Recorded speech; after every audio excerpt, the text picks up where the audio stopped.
ስልጠናው የቢሮውን አመራሮች የማኔጅመንት አባላትንና ከፍተኛ ባለሙያዎችን ያሳተፈ ሲሆን በክልሉ ግብርና ቢሮና ፋይናንስ ቢሮ ፊስካል ፖሊሲና የመንግስት ፋይናንስ ዘርፍ የተዘጋጀ ነው። የደቡብ ምዕራብ ኢትዮጵያ ሕዝቦች ክልል ግብርና ቢሮ ምክትልና የእርሻ ዘርፍ ኃላፊ አቶ አሸናፊ ክንፉ የበጀት አመዳደብንና አጠቃቀምን እንዲሁም የሚመደብበትን ዓላማ መሰረት አድርጎ የተሰጠ መሆኑን ገልጸዋል። አዲሱ የበጀት አመዳደብ በአብዛኛው ውጤት ሊያመጡ በሚችሉና ከተቋማት ዓላማ ጋር በሚጣጣሙ ዘርፎች ላይ እንደሚያተኩር ተናግረዋል። ስልጠናው በዋናነት ያተኮረው የመንግስት በጀት አመዳደብና አጠቃቀምን የሚመደብለትን የመንግስት በጀት አመዳደብ ዓላማው ግብና ስኬቱ ምን ለማምጣት ነው በጀት ሊመደብ የሚገባው የሚለው መሰረታዊ የሆኑ ሐሳቦችን የያዘ ስልጠና ነው። በሁሉም ዘርፎች የህዝብን ተጠቃሚነት የሚያረጋግጡ ስራዎችን ለማሳካት የሚያስችለውን በጀት በአግባቡ ለመጠቀም እንደሚያስችል ነው አቶ አሸናፊ ያብራሩት።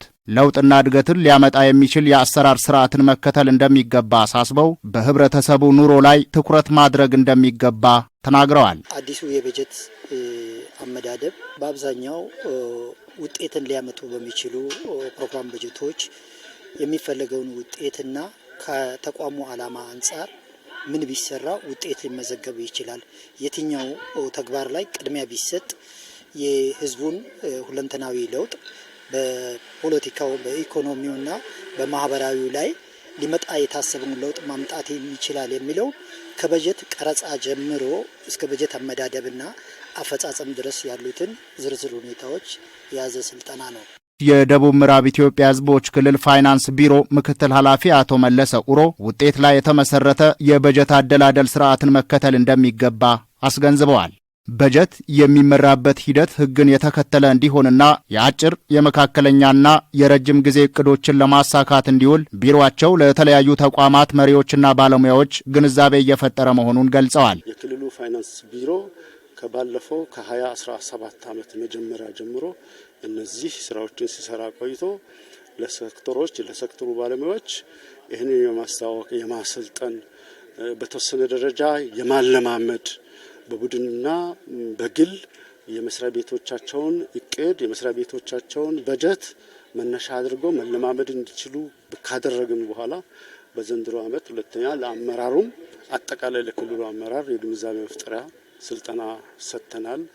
በክልሉ ግብርና ቢሮ የልማት እቅድና የበጀት ዝግጅት ዳይሬክቶሬት ዳይሬክተር አቶ ግርማ ጆቴ እንደገለጹት የስልጠናው ዓላማ የአዲሱን በጀት አጠቃቀምና አሰራር ለውጥ ማስገንዘብ ነው። ዓላማው ይህንን የአዲሱን የበጀት አጠቃቀምና አሰራር ለውጥን በደንብ ግንዛቤ ወስዶ ቀጣይ በ2019 ላይ እንደ ክልል ለምናቅደው ለግብርና ስራችን የፊዚካልና የበጀት አጠቃቀማችን የተጣጣመና የሚለካ ወደ ውጤት የተቀየረ ማንም ሰው ሊለካ የሚችል የፕሮግራም በጀት ስልጠና ነው ማለት ነው። በክልሉ ግብርና ቢሮ የስነ ምግባርና ጸረ ሙስና ዳይሬክቶሬት ዳይሬክተር አቶ ገዛሃኝ አለማየሁ በጀት የሚተዳደርበት አሰራርና መመሪያ በየጊዜው የሚሻሻል በመሆኑ ይህንን ታሳቢ ያደረገ ስልጠና መሆኑን ገልጸዋል። ማንኛውም የመንግስት በጀት ያው ተግባራዊ እንዲደረግ የወጣላቸው የረጅም ጊዜ በየጊዜው እየተሻሻሉ በዚህ ደረጃ የደረሱ በርካታ መመሪያዎች አሉ።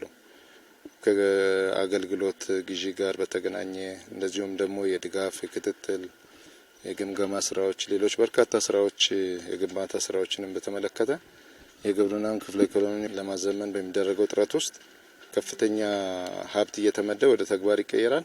የግብርናውን ክፍለ ኢኮኖሚ ለማዘመን በሚደረገው ጥረት ከፍተኛ ሀብት እየተመደበ መሆኑን የተናገሩት አቶ ገዛኸኝ ባለሙያዎች ቁጠባን መሰረት ባደረገ ሁኔታ መስራት እንዳለባቸው ግንዛቤ የሚፈጥር ነው ብለዋል። መመሪያን መሰረት አድርጎ ነው ተግባራዊ የሚደረገው። ለዚህ ደግሞ ያው በየጊዜው ለባለሙያው ከፍተኛ የሆነ ግንዛቤ ማስጨበጫ ስርዓቶች አሉ። በተለይ ተጠያቂነትን መሰረት ባደረገ ሀብትን በቁጠባ በመጠቀም ውጤት ለማምጣት በምን አይነት መንገድ ብንንቀሳቀስ በምን አይነት ሁኔታ ተግባራዊ ቢደረግ በምን አይነት አካሄድ ቀደም ሲል ከነበረው በተሻለ ሁኔታ ብንንቀሳቀስ የበለጠ የታሰበውን የግብርና ማዘመን ስራ ውጤት ማምጣት እንችላለን የሚለውና በቂ የህግ ማዕቀፎችን በሚገባ ስልጠናውም ሲሰጥ የህግ ማዕቀፎቹ ምንድነው የሚሉት ፋይናንስ ያወጣቸው ህጎች ምንድናቸው የሚሉት እንደ ሀገርም እንደ ክልልም በየተቋማቱ ደግሞ ያሉ የቢሮ መሪዎች፣ የዘርፍ ኃላፊዎች የመሳሰሉት ሁሉ በምን ሁኔታም እንደሚመራ ማኔጅመንቱ የበለጠ ከፍተኛ ኃላፊነት እንዳለበት የተቀመጠ ነገር ስላለ ለዛ በተለይ ሁሉም ሰው እስከ ከፍተኛ ባለሙያ ድረስ ያለው ኃላፊዎችን ጨምሮ ያለው በጀቱ ተግባራዊ በሚደረግበት ጊዜ ውጤት ስናስመዘግብ ህግን መሰረት ያደረገ ቁጠባን መሰረት ያደረገና ውጤትን መሰረት ባደረገ ሁኔታ መሄዱ ትልቅ ግንዛቤ ጠቀሜታው ከፍተኛ ነው የሚል ግምት አለኝ በኔ በኩል።